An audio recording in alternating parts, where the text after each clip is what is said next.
Ассалаумалейкум. Бізге бүгін алыстан Toyota Prius келді. Гибрид.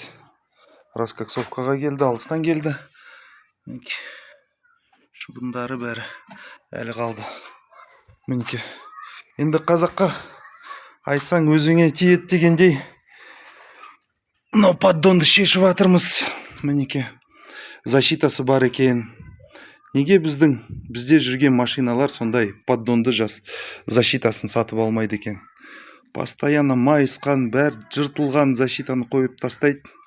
Көрдіңіз ба? Май фильтрге, сливной пробкаға бәрде тесіктері бар. Ішінен ашылады.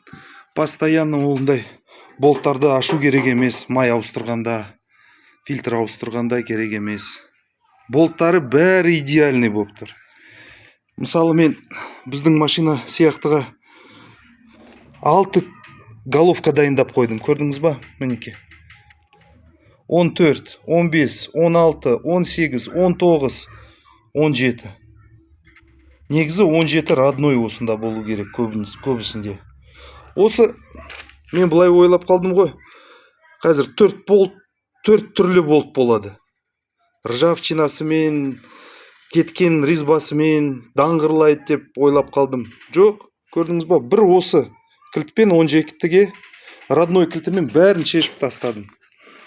Неге біздікілер сондай жасамайды? Неге сондай күтімі әр түрлі машинаға немесе білмеймін енді. Ол не ол?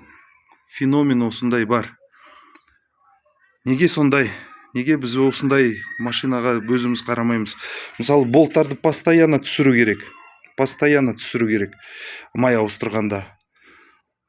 Оны шешіп, постоянно резьбасы кетіп қалады. Ол ржавый болады. Осы қараңыз. Бәрі де предусмотрены. Бәрі де заводской сияқты қойылып тұр. Ол неден ба? Неден болып қалуы мүмкін? Айтыңыздаршы оны.